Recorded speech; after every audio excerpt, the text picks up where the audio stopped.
I'd like to welcome you here in Milan to our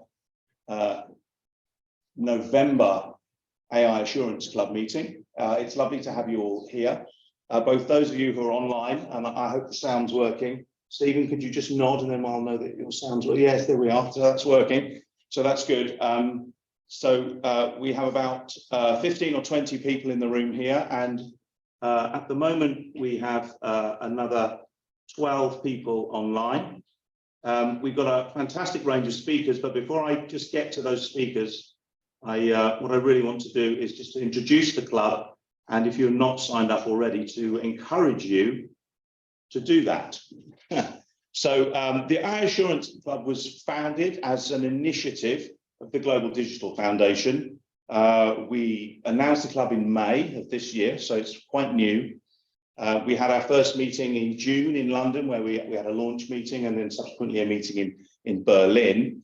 And the objectives really are to get all of the stakeholders interested in AI assurance, AI governance, together to talk about the challenges and to look for ways to move forwards, how to operationalize the current situation where we have various regulations, we have various standards, we have a society who are concerned about risks, and how do we bring all of that together and actually move forwards in industry? My background is a very sort of practical engineering background, computer science background, and then latterly an academic background.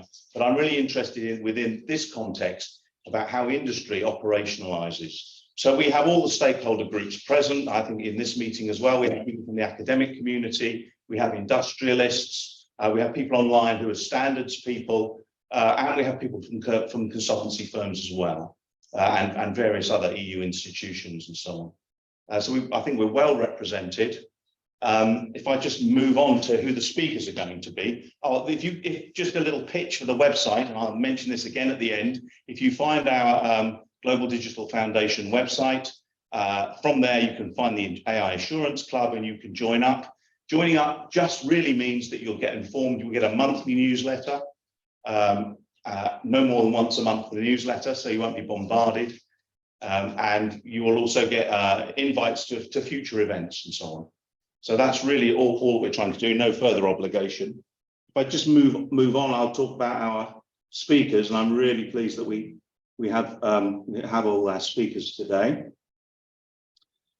So here we go. So we have, first of all, we have our own Katrina Gray, who's the head of the research here at the Global Digital Foundation. And she's going to present in summary form our report that we produced the end of last month. We produced a report on AI governance and assurance global trends. That's a freely available report. You can download that off the website. And we intend to kind of revisit this because it's very much a snapshot. So there'll be a 2023 report coming out when we reach that point as well. So Kat is going to kind of précis that for us, and that'll be very interesting. So it's reading the 40 pages, I guess. And then we have a talk from Professor Stefania Bandini about AI and collective behavior, and we've already had a talk about that between ourselves this morning. So I'm really interested to hear what Stefania has to say. Then we move to the more legal regime, and Professor Oreste Policino is going to speak to us about how you choose regulations and whether you set a common high threshold or a common lower threshold for your regulatory environment. And then we have from the sort of startup and accelerator experiences from Alberto Fioravanti. Alberto, are you here? Yeah.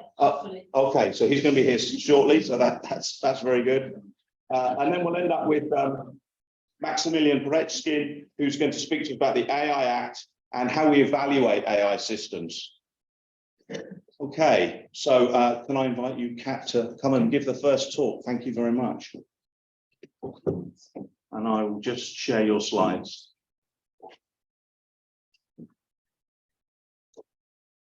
Those of you who are online, it's very important that you feel part of this rather than just watching this. So if you would like to leave comments in the chat, particularly when we get to the Q&A type sessions, I'm very happy to read those out and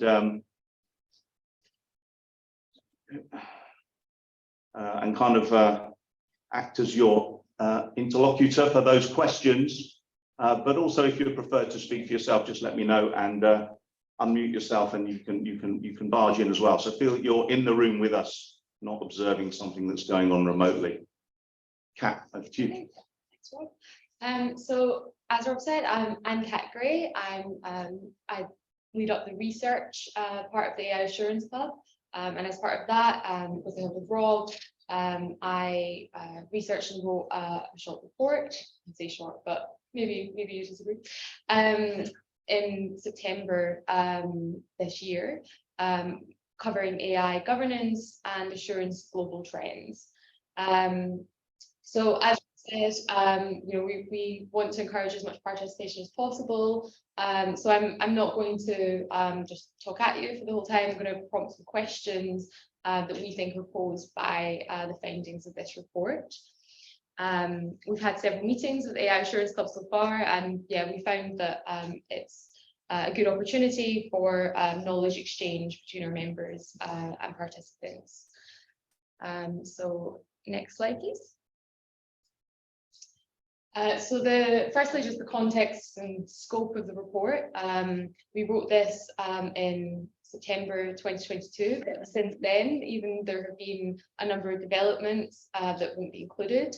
And I think this just goes to show how fast moving this field is, and the momentum that's building, and the complexity that's adding to the landscape. So the purpose of the report is threefold. So it's to provide really just a snapshot and a kind of time-stamped picture of what the landscape globally is like at this particular moment in time.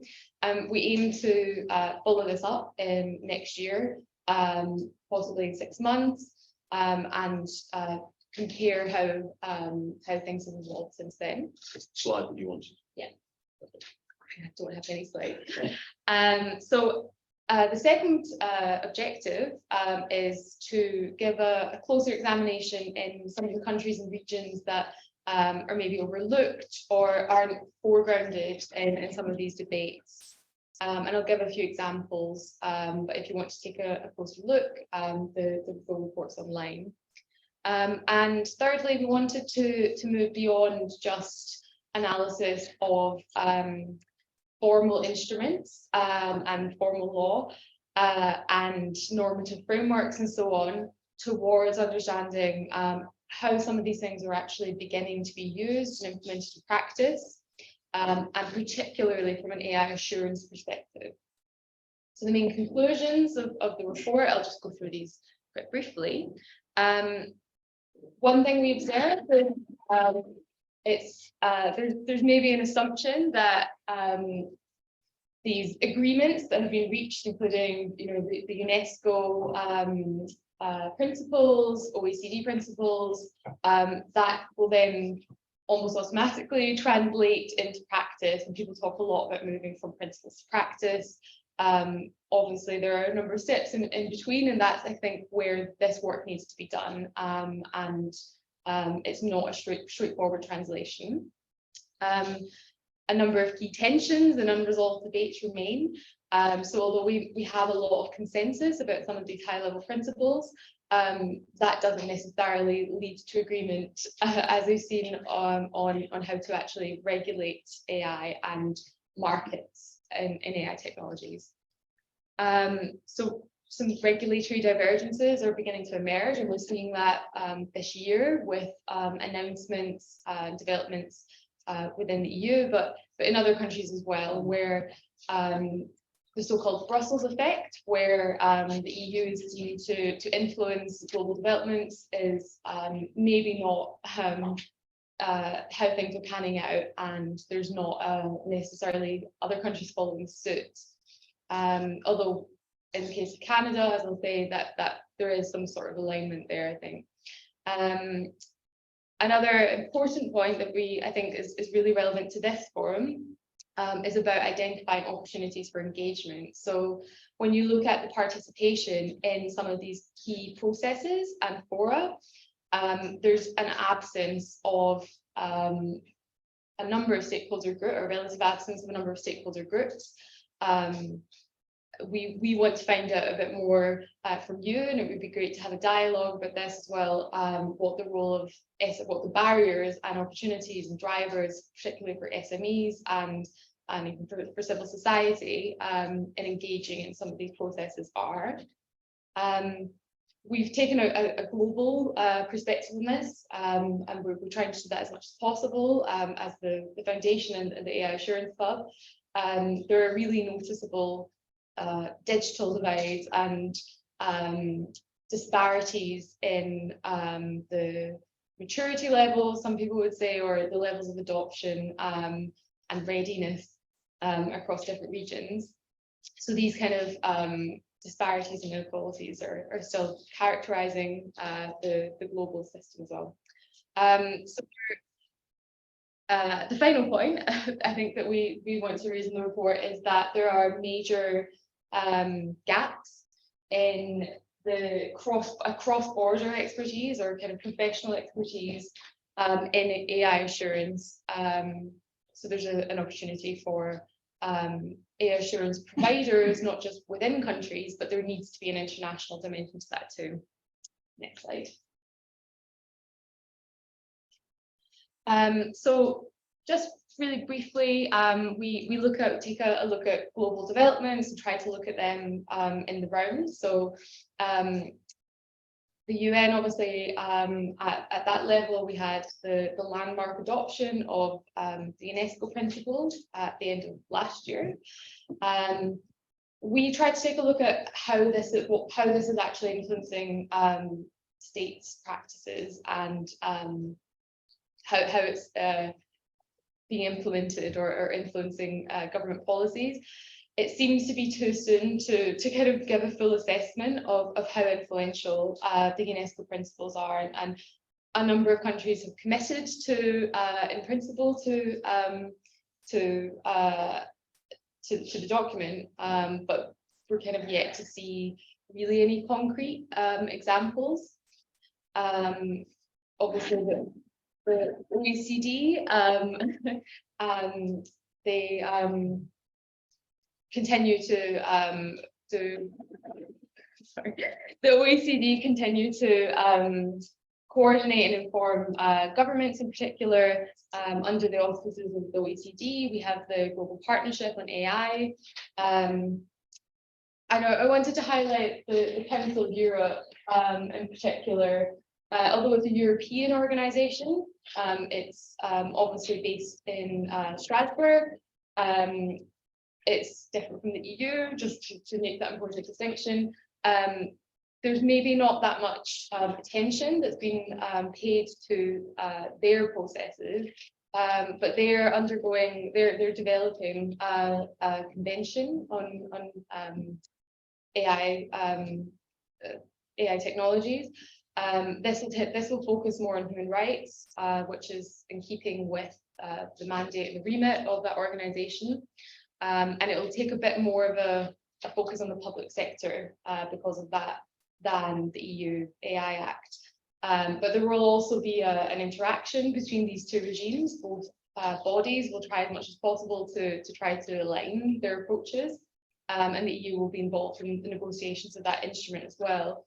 So we talked about the Brussels effect, but it's important to note that this instrument as well has the potential to have a wider global significance. Third countries who are not members of the Council of Europe can accede to their conventions, as happens with, for example, the Cybercrime Convention. And at a global level, of course, we have international trade processes, standardization.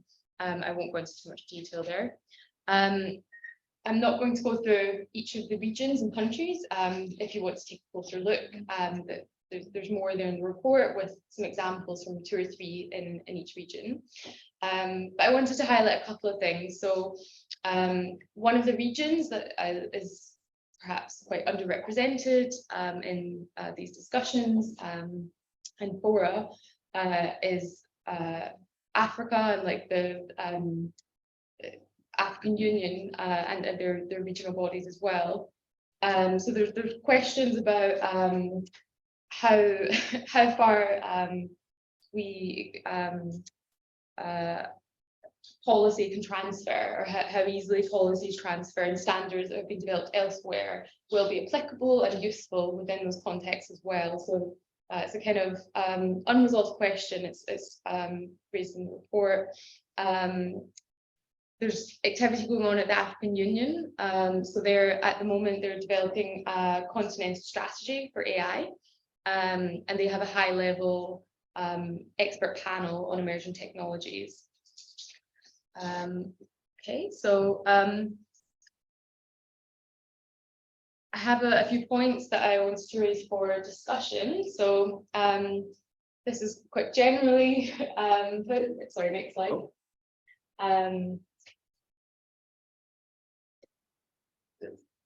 Other one? Yeah. So the first question is, are we moving in the right direction towards operationalizing key frameworks?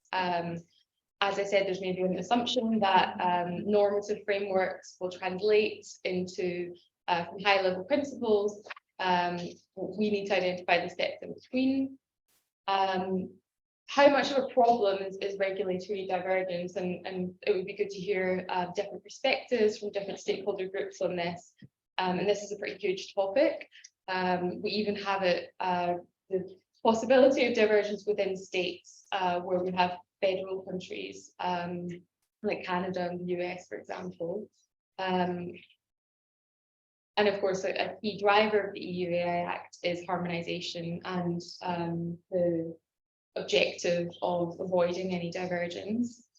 And what are the main barriers or drivers to participating in key policy processes and forums? So from your perspective, what's missing? What makes it difficult to engage in some of these processes?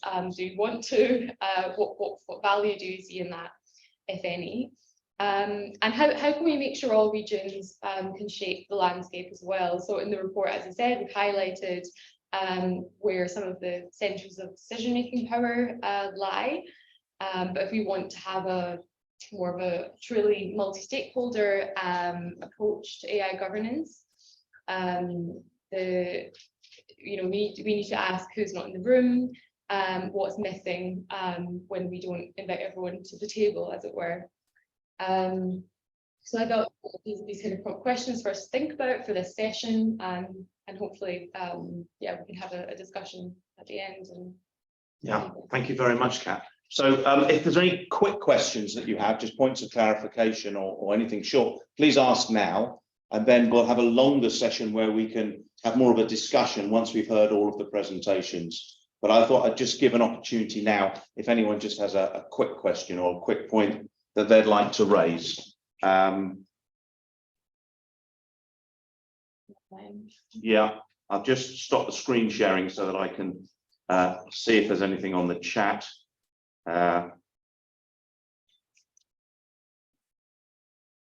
And it seems there's not, so that's absolutely fine. So thank you very much, Kat. So we'll move on now in our agenda, and we'll hear from our next speaker, Stefania Bandini. If you just come up and I'll share your slides, Stefania. You see this one? Yes. Yeah, there we are. Fantastic. So it's very good. Slideshow. Just arrange those. I'll share this.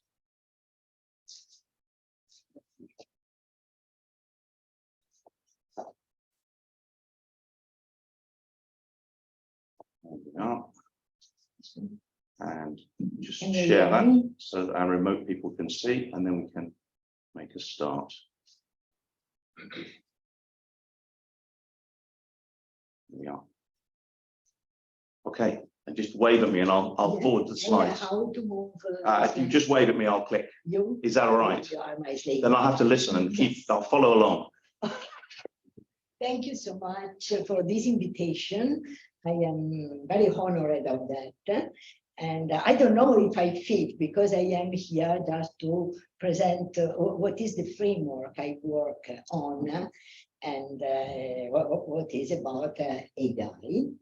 I am Stefania Bandini from the University of Milan. I am from the Research Center for Advanced Science and Technology of the University of Tokyo.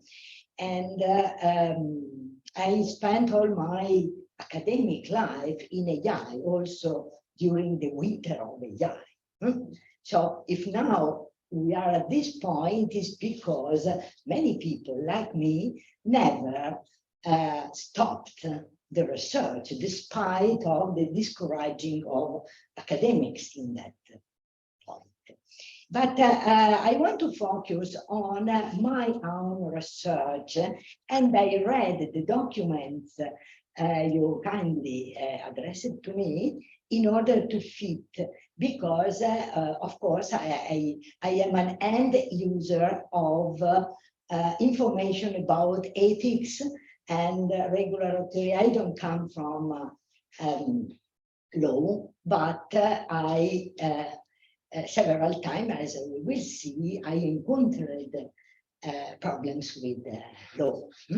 And in particular, I spent the last more than 15 years of my life in studying the problems from a scientific viewpoint, but also in practical application between AI and complex systems. That is a very, very narrow part and very advanced part of AI. And in particular, and in particular, I studied and developed a system for crowd management. Crowd management. It seems a strange place, but it's very, very important, especially now. And I will explain why. And we can define, there are many definitions, some definitions of crowd management, but in this case, we can say that crowd management is the proactive activities that bring safety and comfort to individuals by facilitating efficient movement of crowds.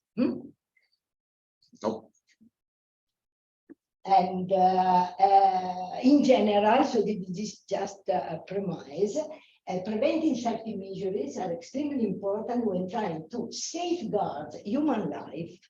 You see that I am fitting on the direction of the document coming from the European community and other communities like this club. And obtaining a clear image of crowds, conditions, states is essential when attempting to foresee and evaluate risks. So I am in the territory of risk, perfectly fitting with your documents, with the documents of AI. If a risk is deemed to be high, it is important to use preventive crowd control in a timely manner to lower the risk level. So this is my duty. I want to manage problems of crowd management. I want to apply AI techniques. And it is my duty, despite of all the documents coming from you, despite of this, because in the last 15 years, we had no documents about that. Now we have the awareness of that. But I spent all this time in this situation where control, risk, safety, security are keywords in my job. Please.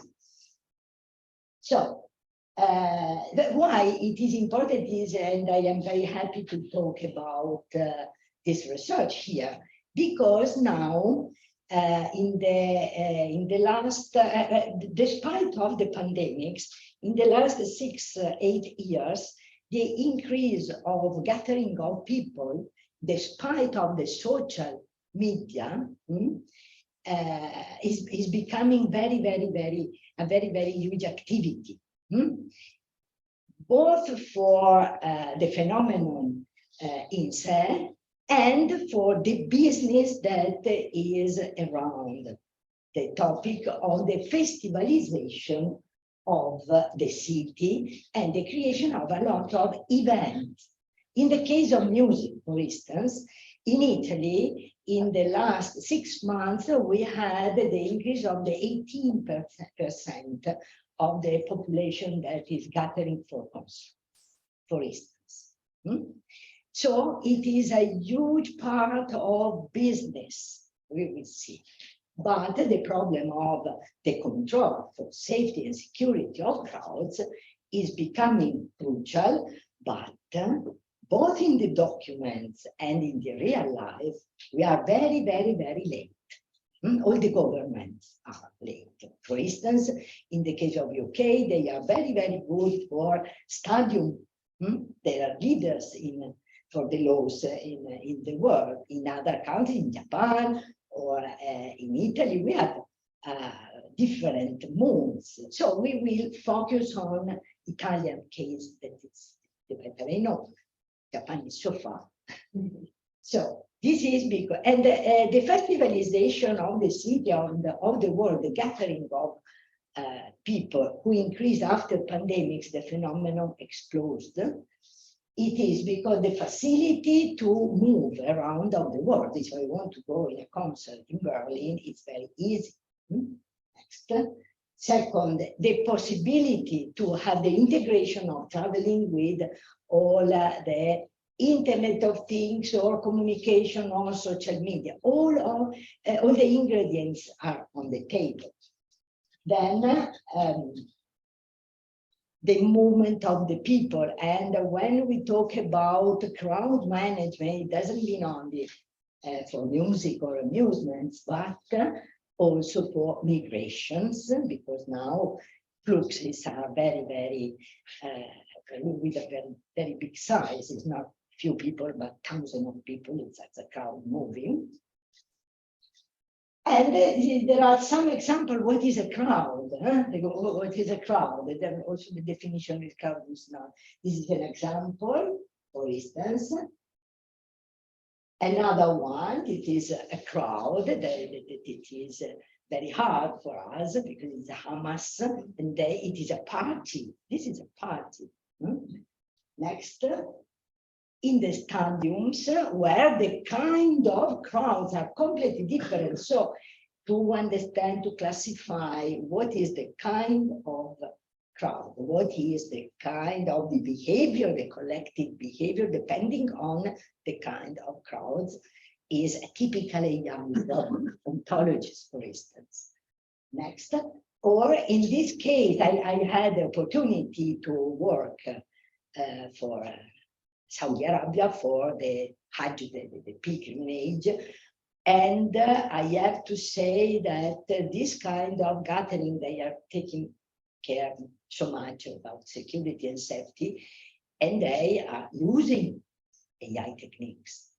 Next, this is other gathering part, very peaceful also in Italy, where this kind, but it must be managed. Last example is Seoul. Seoul just now, we had this incident. We are expert and we had the opportunity to analyze what happened, like in Love Parade in Germany, because we study the causes of, and this is very sad moment of the research. So you see that, that we have we developed the concept of risk and gathering of the people for crowd management, and all this kind of stuff is very formal and serious because we are in the intersection. And I want to put on the table for the question like the previous had, that we are borderline with military. In few words, I take few minutes. Okay. Next, you see that is a sort of, you could now the name could be ecosystem of AI application.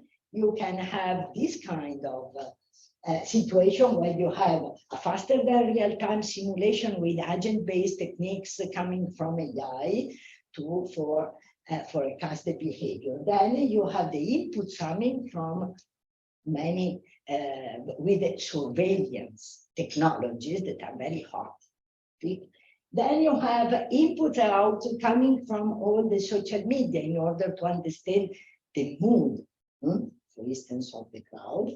And then you have the output that is call the army or open a gate or put an alarm. There are many techniques to control. Next. These are all the technologies we have on the table. Next. And this is the pyramid that is designed in the act, and I can say that I work on the hierarchies. And we have a necessary risk, high risk of AI, but it is just the AI I need to manage this for the safety of people. So it is very, very hard to choose which is the best. I put it on the table. Then after I just want to sketch you that after the big disaster in Turin in June 3rd, 2017, immediately next one, after a lot of terroristic attacks we had in Europe, next, our government reacted in 4 days to design a new rule that is to distinguish safety from security. But it's only the law. It means next that in the case like this one, that it was 1 month after, under the danger of terroristic attacks, we had the largest in the world, the largest concert of Vasco Rossi to 220,000 people. Next, where it was the first time that the law was applied. Safety, safety is all this kind of organization. Security is the army and the private operator. It was the first time, nothing happened, but it was the first exercise for the application of the law on crowd management. Next. So next one, in this case, it is a traditional advanced cyber physical system where you have all the technologies coming, and most of the technologies are AI based on query English. Next. Plus the problem of the facial recognition that is important and important for the army. Next. Now the capturing, I am working a little bit in this part, the emotion, because it is very important and it is forbidden in but the emotion of the people is very important to understand what is the mood of the crowd before a disaster or for the evacuation or for this kind. Next, we can have a lot of this stuff. Next. This kind of, so we have a lot of technologies, algorithm, we don't need more, you understand. Next, next. And we have also all the sentiment analysis and the symbolic representation of emotion through the social media and through our phone. And we use it in a very, very common way every day. So I wanted to put on the table, when you want to apply AI techniques in such kind of problems, borderline with military security, public organization, but you have to consider that in this cycle, many leader companies could provide pieces of AI. So it's not a problem that is only from PA public administration, but it involves in a continuous flow all the development of new techniques for the safety of the people. Thank you very much. Thank you very much, Tanya. That was really, really good. So I think that brings us to the nub of this, which is how do we operationalize this regulation in specific instances? And we have a situation there where things like face recognition and emotion recognition and picking up the temperature of the body and therefore measuring the crowd is incredibly useful and also prohibited currently by the AI Act when it comes into force, right? Because you can't do face recognition. That's one of the things that you absolutely won't be able to do. So we can immediately see how there are trade-offs between safety and those other things that we'd like to achieve, like privacy and human dignity and all of that kind of stuff. So immediately there are these trade-offs. And I think that probably brings us on to the next talk. Oreste, are you able to come and give your talk? Thank you. If you could just introduce yourself. Absolutely. And then we'll go with that. And I'll just stop this slideshow. So thank you very much, and it's a pleasure to be here. I'm Oreste Pollicino, teaching in Bocconi University, constitutional law and media law, and especially artificial intelligence law. That has been said now, it's a conundrum that is not always very clear. So what I would like to do, first of all, is to clearly thank Global Digital Foundation, AI Students Club, and Emanuela that was so kind to invite me. And secondly, to try to propose you, first of all, a general distinction between what I'm sure you already know, but it's important to have a clear knowledge in the context of EU regulation. The difference between directive and regulation. And you know very well that when technology is not so mature, just to give you an example, imagine in 95. In 95, for the first time in the history, data protection landed in Europe. Data protection as technology landed in Europe, and which was a mean to regulate data protection. It was by a directive. Why? Because the directive has a goal, has the idea to have what I call a common floor. What does it mean? An harmonization that is basically the minimum standard that should be reached by all the member states, that then they are not only free to choose the means according to which is possible to reach the standard. So this is a very important, the first important distinction. There is a kind of binding nature of the results, but not of the means of the state. And secondly, they are always, the member states, free to go up to increase the level of protection. Okay, so this is why I call a common floor, not below, but possible above.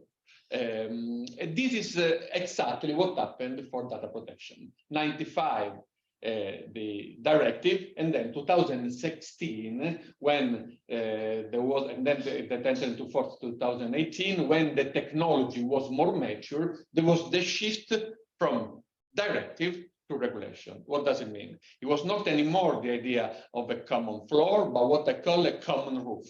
Uniformity is the key word. And then what we will do in the second part of the presentation is to check if there is a real uniformity in AI regulation, at least according to the AI Act proposal.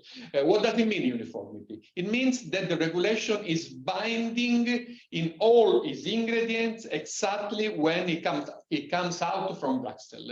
The state should not move one single step because it's already there, ready to be applied, ready to be used by individuals against the state. I don't know if it's clear, the concept. It's possible to challenge immediately the rights that are given by a regulation, whereas in the directive, the individuals cannot challenge immediately the rights. Why? Because they need the implementation of the member states. They need the national legislation. And there is not a national legislation in regulation. This is in theory. Then, as usual, the law in action is much more complicated than the law in the books. Why?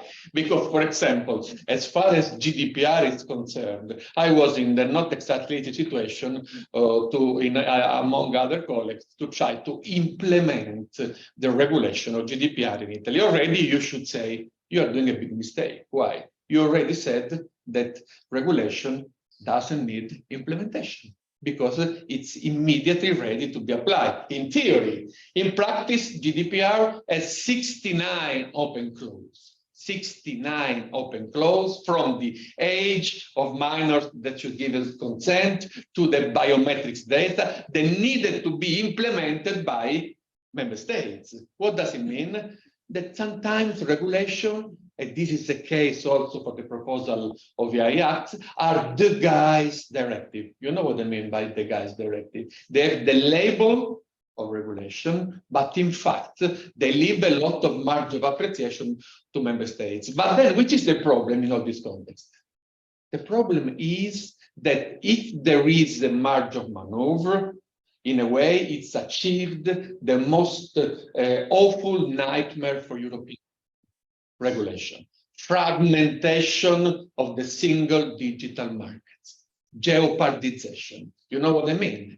Every single state has the possibility to have its own voice, but it's exactly what should be avoided in Europe, to have one at least in the digital context, since it's at the security level, there are still the member states that want to say their own voice, at least from the digital regulation to have its own voice. So this is the risk of the fragmentation of jeopardization. It's also the risk to fragment fundamental rights at stake. So we have basically two problems here if there is the fragmentation. Fragmentation as far as the business is concerned. You know what I mean? If there is a startup that wants to invest in Europe, they need to have at least a legal certainty in terms of expectations. And this is not the case even of regulation that are the gas directive. But also as far as fundamental rights concerned, we cannot have Italy and France on the one side and then Hungary and Poland, they are not just example by random, to another level.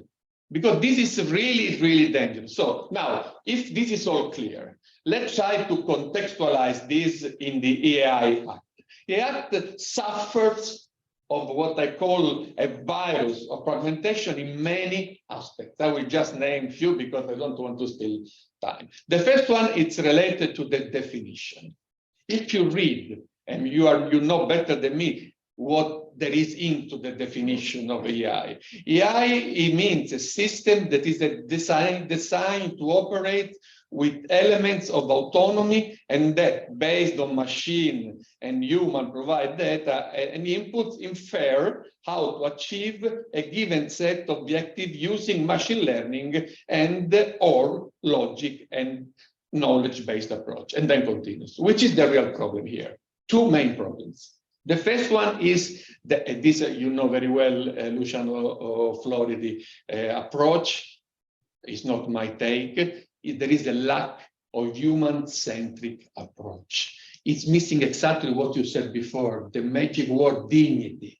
That is exactly the common floor for the common constitutional traditions in Europe. What do I mean? I mean just that Europe is based on dignity. And why it's based on dignity? For historical reasons. Because dignity was destroyed 20 years, in the previous 20 years. And this is not a problem in the United States, whereas the key word is freedom, is liberty. And it makes sense that is liberty, because the pioneers want to find a new land from an emancipation from United Kingdom. So from historical point of view, dignity is clearly the basic of human-centric approach in Europe. Should be, if you read German Constitution, Article 1 is dignity.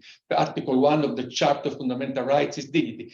Here, it's missing this point, whereas in the white paper on artificial intelligence of the European Commission, it was full of dignity, it was full of human-centric approach. I will come back to this, but this is the first problem. The second problem is more for engineers than for lawyers.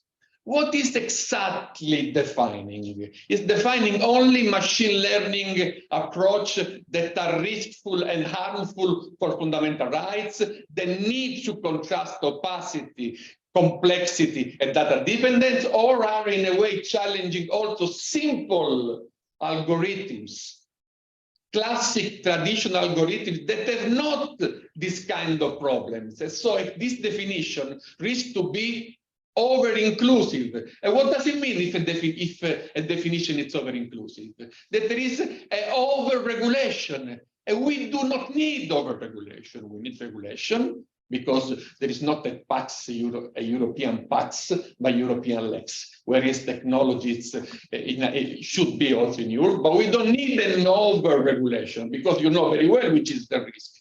Innovations is going down. We need the right balance. And this is the second risk. Then another problem, the margin of maneuver for the state as far as some issues are concerned. I'm just reading recital 68.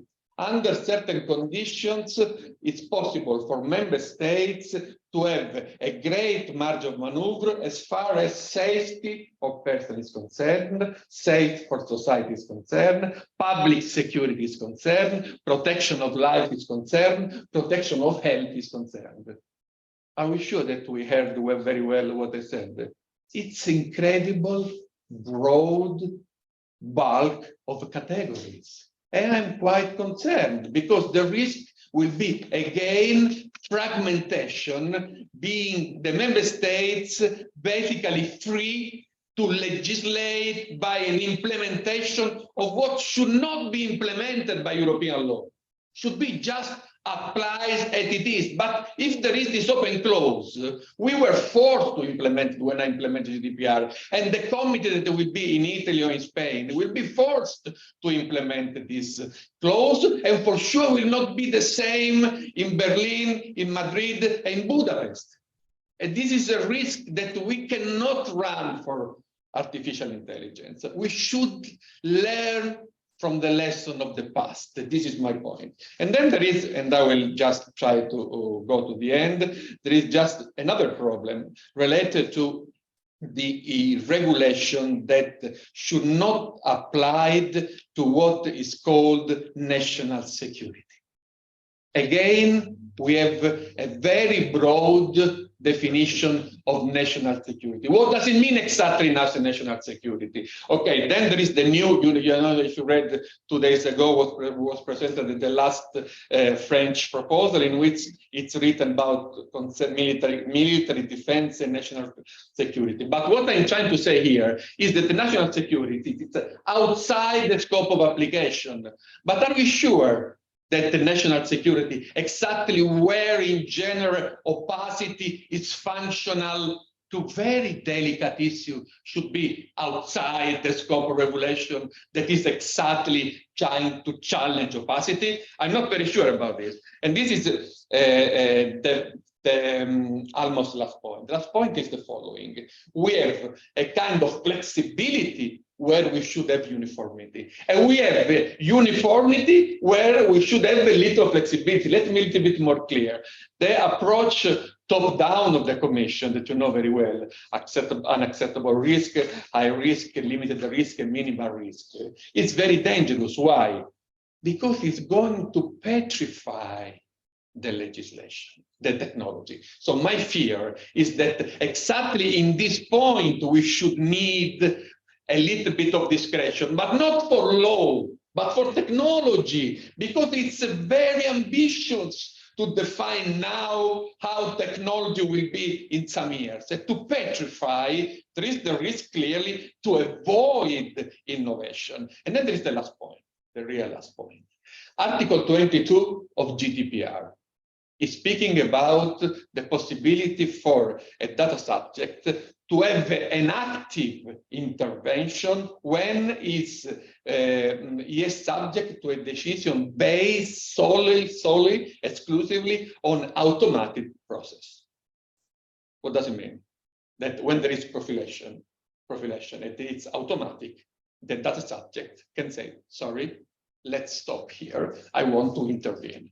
What I don't find in the AI Act is exactly the equivalent of this possibility for the human person, for the human approach to intervene in an active way. What is called there is oversight. But you will know very well that the oversight has a different meaning than active intervention. Oversight means supervisions, but supervision doesn't mean to stop the process when there is an automatic profiling. And so this is something that should be avoided. And I come back to the last point. What should have been in the center here? The human-centric approach, the dignity, risks to be on the corner. And this would be a betrayal of common constitutional tradition in Europe that are our common floor, but also our common roof. Many thanks.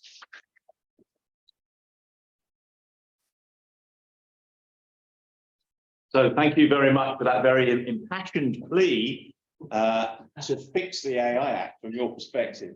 I thought that was fascinating. Thank you so much. And hopefully we can carry on some of that discussion after our final two talks. But moving on, we have a talk now from Alberto Fioraventi. Where's Alberto? There we are. Fantastic. And so now we're going to get perhaps a perspective from people at the sharp end of developing AI, startups and innovators. Yeah, I don't know if it will be so passionate as the last speaker, but I will just present myself. I'm a founder of a business accelerator in Italy, the leading accelerator of digital startup. And we operate through acceleration program, during which we gather industry experts, corporates, and investor in order to accelerate their first study of life. So we work in the early stage period of the startups. One of the new startup program that was open in October is about AI.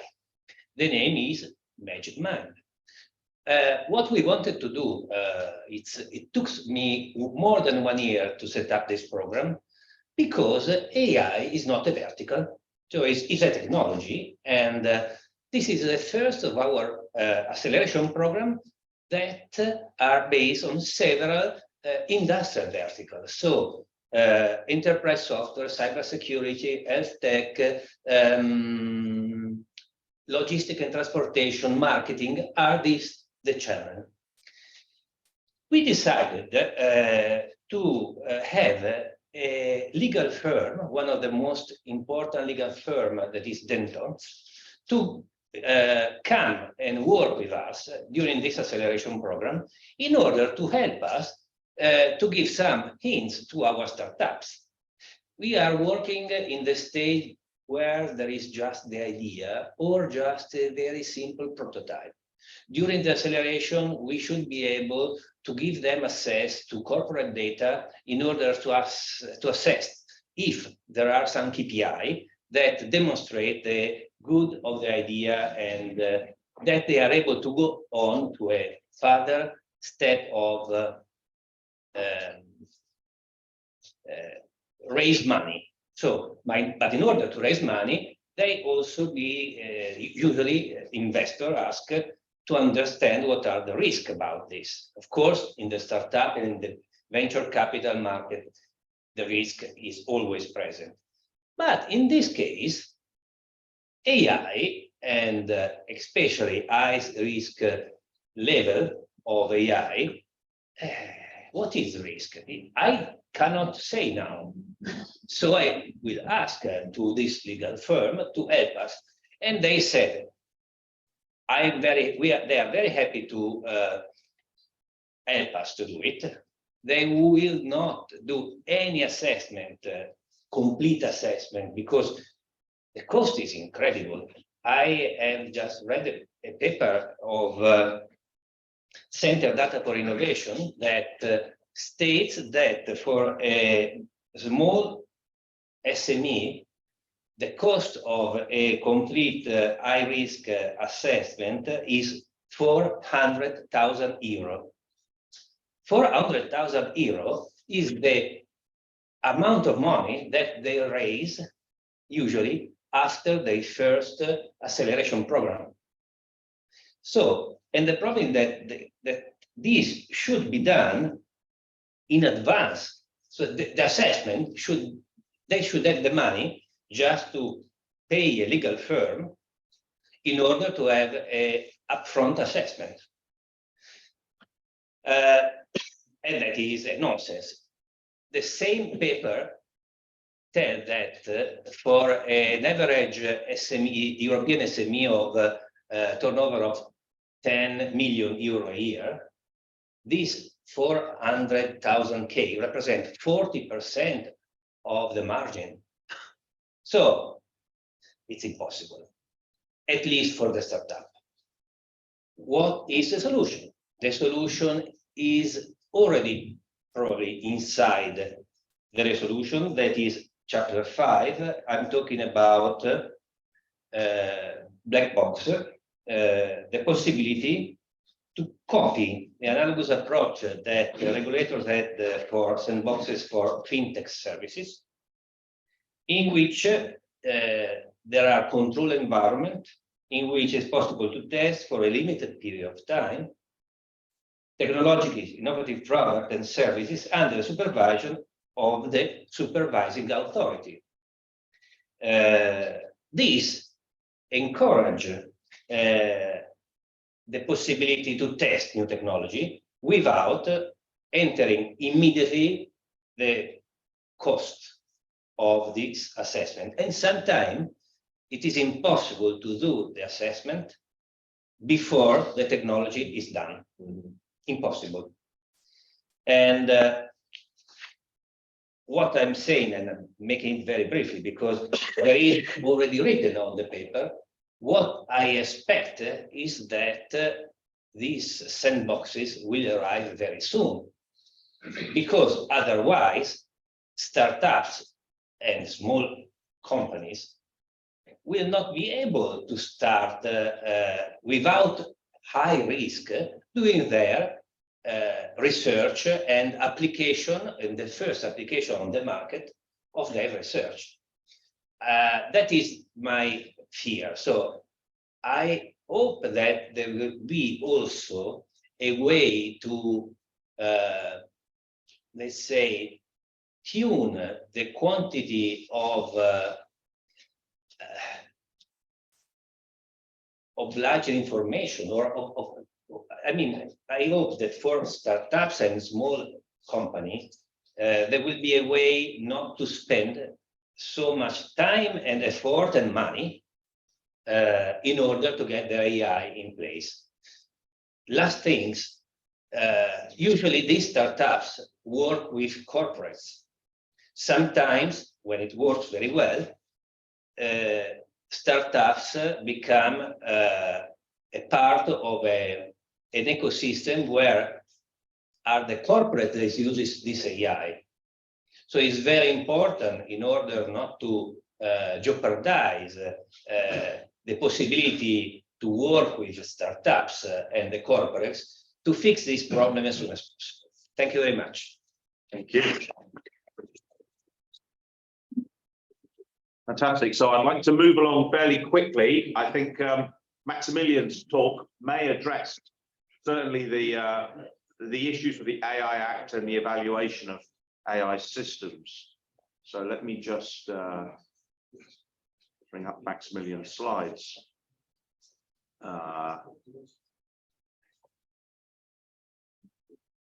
This one? Yes. Yeah. So thanks a lot for the invitation. It's great to be here.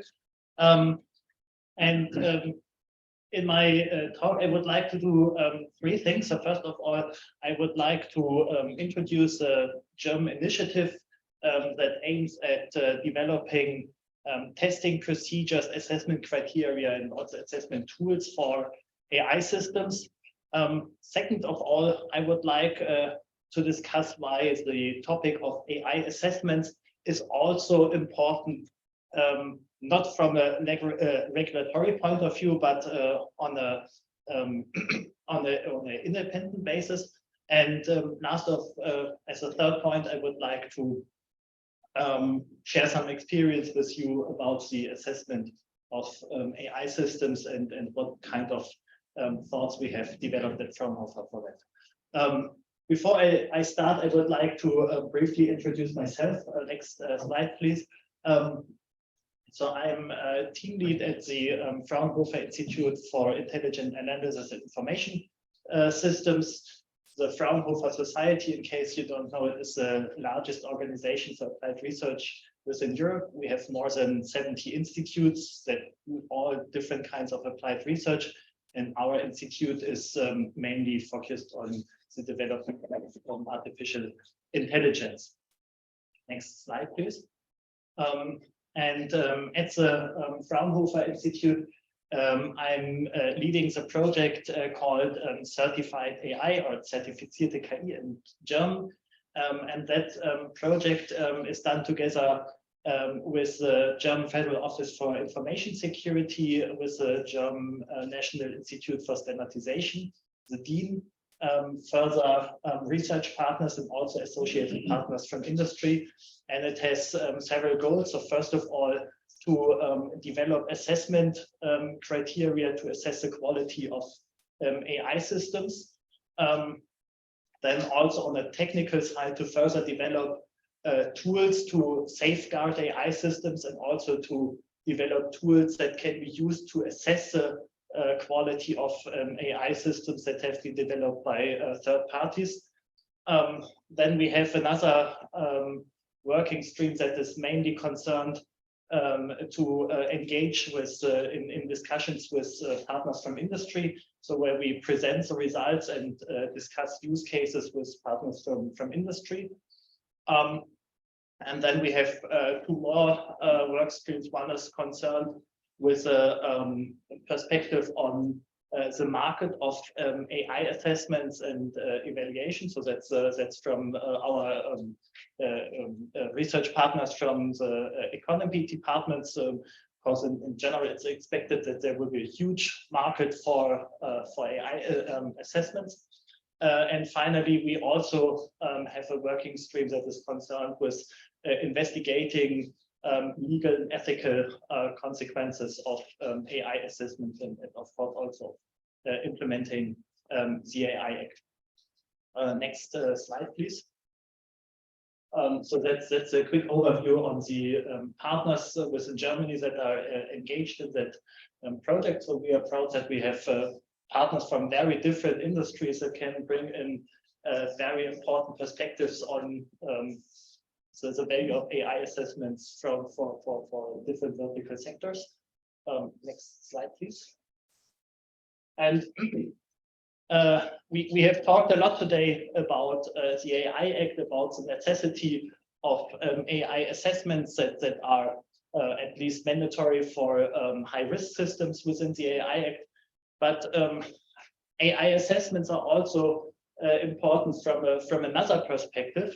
Namely, we are in the phase, if you look at artificial intelligence, where companies and the use of artificial intelligence enters from the phase of piloting use cases into process integration of artificial intelligence. And the next step will be like a real integration of trustworthy AI into the core processes, and also the ability to show the trustworthiness and to prove the trustworthiness to customers and to stakeholders of companies, independently of whether we are talking about high-risk AI systems or not. Next slide, please. And here's a brief overview about motivations to do AI assessments, even independently of the AI Act. And the keyword here is trust. But you can basically divide it into two different categories. You can assessments to create internal trust. For example, if you want to roll out an AI system throughout your whole organization and you need to convince internal stakeholders that your AI system and the risks that come with the use of that AI system are sufficiently mitigated. And on the other hand, of course, I also can use that kind of assessments to create external trust by building up a reliable brand that my AI is working sufficiently. And a last motivation that is also interesting is, of course, the concept of risk transfer and in perspective the concept of insurance of AI systems. So we have observed that in cybersecurity, where you can now ensure cybersecurity risks, and of course the same is expected to be happening with artificial intelligence. And actually, the Munich reinsurance company within Germany is already offering first insurances for AI systems. Next.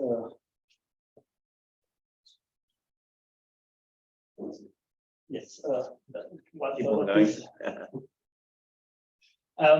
And when we talk about the assessment of AI systems, we need to distinguish two different perspectives that we also already discussed this morning. So on the one hand side, we have the question, when is an organization that is using artificial intelligence trustworthy? And here we have the concept of for example, AI management systems management systems are a concept that has been applied to quality management, to information security, also to safety. And at the moment, there's a standard underway at the ISO that develops an AI management system, and such management systems are something you can certify and can be a basis for an audit of organizations whether the use of artificial intelligence is trustworthy. And on the other hand, you have the question whether a particular AI system is trustworthy, and where you don't evaluate processes and governance structures within an organization, but where you kind of validate and qualify the system. Next slide, please. And here we have published from Fraunhofer an assessment catalog for AI systems that takes a risk-based approach. And risk-based means, in that case, if you want to evaluate the quality of an AI system, you have a lot of different trustworthiness dimensions, but not each dimension is equally important for each use case. So, for example, if we think about the predictive maintenance, we probably don't have to think about that much about fairness and unjustified discrimination. But if we talk about a use case from financial service industry, we should talk about fairness. And at the same time, we face a situation that AI quality is not yet fully defined by standards. So we are missing a broad consensus about, for example, quality metrics and also threshold values in order to investigate the quality of AI systems. And it also seems to be difficult to come to that point because the technology is so rapidly evolving. There are many quality metrics out there. Even if we think about the kind of simple case of fairness, there are more than 20 different fairness metrics, and these metrics are, of course, also related to different fairness concepts. And if you take a look at the different conferences, and there are conferences just for trustworthy AI, every year there are new fairness metrics appearing and fairness concepts.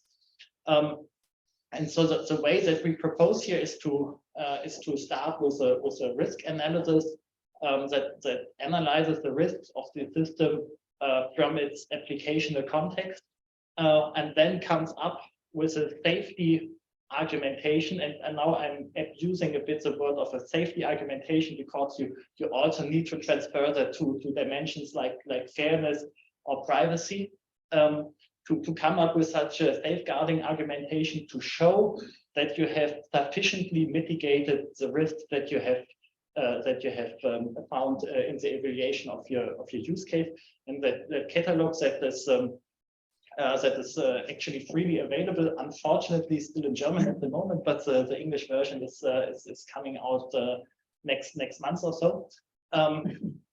That the catalog helps developer and also assessors of AI systems to structure such a safeguarding argumentation and also to validate it. And it could also serve as a basis to create a documentation, as it is asked for by at least for the high risk systems, by the AI Act of the European Union. Next slide, please. So that's a more technical slide on how such a safeguarding argumentation can look like in the case of safety components for autonomous driving. That's a result of another project conducted at our institute. That's the result of the project called Absicherung, and is a proof of concept for the use case of passenger detection with an autonomous driving for the use case of crossings within cities, and it basically it connects the safety land with certain safety requirements. So there for driving, there are a lot of safety standards already out there, with different measures you can undertake along the life cycle of an AI system to actually prove that your AI model is sufficiently safe to be used within that use case. Next slide, please. And that's another example where we actually conducted a real assessment of an external AI system, and the use case here was the insurance company that is using artificial intelligence to process requests by the customers, and the AI is basically making half of the decision whether the claim is paid out or not. So the AI compares the claim with the contract of the customer, and if the AI finds that that the claim is covered and valid by the and consistent with the contract, it pays the claim out to the customer, and if the AI has doubts, it hands over the final decision to a human who revisits the case and makes a final decision. And here's the motivation for that insurance company was that they were facing an external audit and were expecting the external auditors also to take a look at the AI system, and at the moment the operationalization of such AI systems is still to a certain extent a bit unclear. So the audit companies are not really sure how it works. Also, many authorities are not that sure how it works, and therefore it's valuable to have some kind of a report where such a audit or assessment has already been done. And what we actually did, so we took a look of whether that kind of system would be high risk or not with regard to the EU classification. And it's actually a nice example that shows that the EU regulation is not as easy, because in this case you have like a borderline case. It's not really an automated decision, but it's half automated, and so it's not fully clear whether it's high risk or not. And I would imagine that once the AI Act is into place, that we have a lot of discussions about such border cases. Maybe to sum up and to come to a conclusion. So what we did here as or what was the key takeaways for such an AI assessment? So first of all, you need to specify the target of evaluation. So usually your AI system is part of a larger IT system. It's part of the processes within that organization, and you have to define what is part of the assessment and what is outside of the assessment. So what's the target of evaluation and what's the environment, operational environment of that system, and that needs to be specified at the very first beginning. And then you need to specify on what kind of requirements you want to look at during that assessment.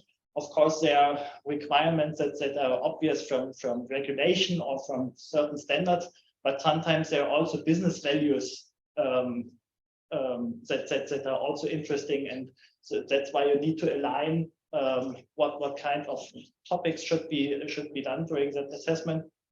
And then we used that assessment catalog and also structured questionnaires to conduct that assessment, to collect all the necessary information. And the key takeaway here is that it's at the moment such an assessment, it's still also a lot of manual work.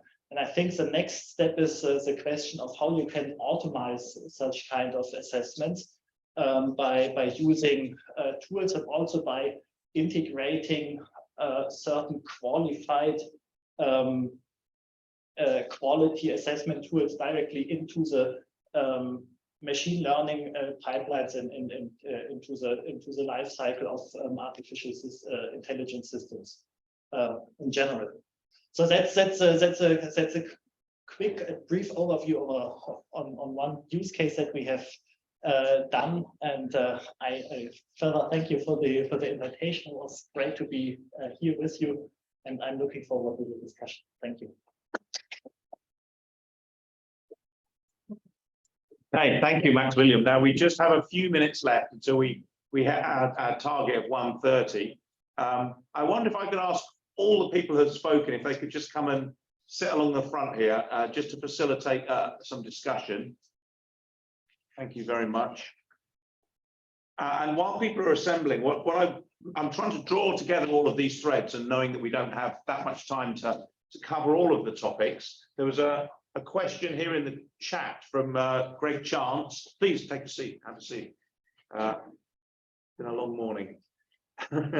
So Greg's asked, I'd like to know if the construction of AI standards will be a global effort, or is it likely that individual countries will undertake individual effort and concentrate on domestic markets? Well, we know that we have ISO standards for much of the management and technical framework around AI, and those are either published as standards or they're draft standards and so on. But within that, what we're seeing is quite a variety of regulation scenarios in different parts of the world. So, Kat, I wonder whether you could just sort of say something briefly about how we've got global sort of technical standards, but then varying. So there's also at the regional level, obviously, as well. So within Europe, even I'm not involved in standards bodies, but within Europe, even there are some tensions between different standards bodies, as far as I understand it, and possibilities for the need to avoid any fragmentation as well. But I think there's an interesting interplay between standards and regulations. Obviously, in the EU AI Act, they play an important role, or it's as a way of implementing it. So yeah, I think it's a really question, but I don't know how to avoid fragmentation globally, but yeah. Yeah, so that's really interesting, and I think I was very interested to hear what Alberto had to say about the cost he was quoted. I think our lawyer has actually left, so he. Oh no. So I mean, so Oreste, do you think that being quoted an SME $400,000 to sort of euros? Okay, well they're nearly the same these days, but you know, is that a reasonable sort of cost that an SME will have to face in order to verify compliance with the AI Act? What's your feeling on that? In my view, it's realistic in theory. In fact, my fear is that then when there will be a reality check on, on the cost and advantage benefits that you can have about this balance. At the end, it's balancing. I fear that then there will be a kind of failure of expectation that will not be realistic under the PIA. This is my view. Yeah. So you think It will be more or less? No, I think it will be less. Because what they are expecting is that we are short of knowledge and competence in the first period, and the price will go very high, at least in the first period. First period. Yeah, But on the long term, I mean, clearly, I have no idea. But my point is that, as I said, the first period, in general, predictions, in general, then needs to be checked on clearly, but this you know better than me, long terms. And in general, there is this kind of, let's say, increase, but then the risk is that there will not be stability. This is my view from a legal point of view, from my experience. And so what's your view of the likelihood of innovation in AI in Europe, given that I'm kind of very background? positive. I'm enough old, and I was graduated in AI in 1990 with Stefania, by the way. So I'm saying that I'm positive that it will be, it's a good period, but I'm sure that in order to introduce innovation and let's say change, it must take into consideration the cost of this change. So the cost is the one variable that must be. Second is misunderstanding, that is confusion, complication in what is changing, and that I see now we are still in confusion because it's not everything is fixed. Then there is fear of the consequence of the change, and fear of the failure, fear of the investors, I would say, and that is not good. And last, poor training, poor preparation of the stakeholder, not only of the people of the startup. So that are something that can hinder the process, but I'm positive. What I only expect is that legislation and government to take in consideration a different approach for little SME and startup. Because big company can go, I don't know, I would like to know if you have some feedback of some idea of course for MSME in Germany, for example, if you have already some example of that. Yeah, this was exactly my next question Exactly. about whether you're working with SMEs, Maximilian, or whether the people that you're engaging these processes with are large corporates at the moment. It's both. It's large corporates. It's also startups. My impression is that for the corporates, the topic is a kind of more important. But in general, I would say it's difficult to say an assessment costs like 400,000 euros, because it strongly depends on the use case that you investigate.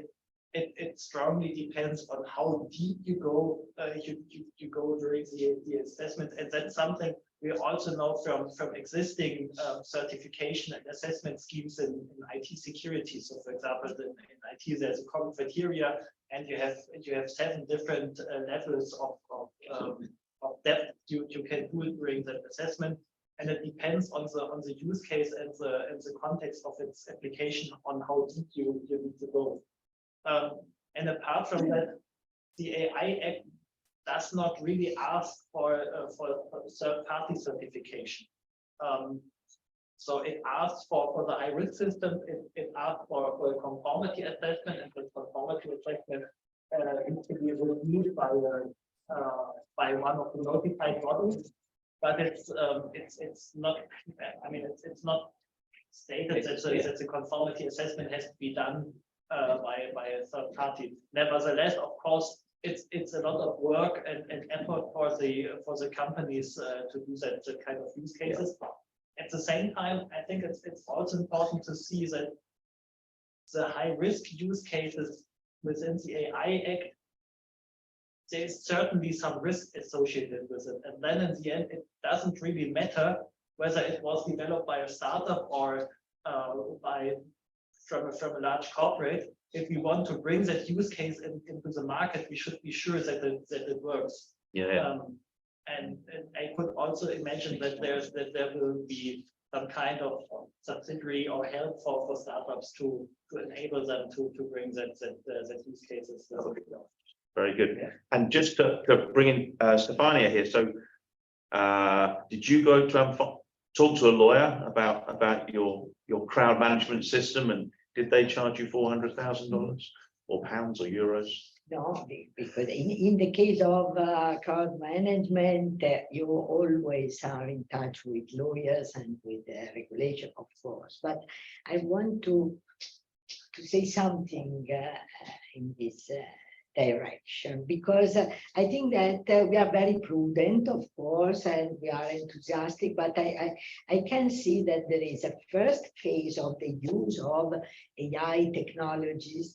They can give value to the business. When you have a business and then you put artificial intelligence and algorithm, and you have but there are a lot of applications also in big systems where, and I can say that in few years we will be in that situation that it will be a commodity. So the problem is, as the colleague you told before, and in this moment I read a few days ago the new trends of National Academic Press, that is military in USA, that is now the ethics of computer science.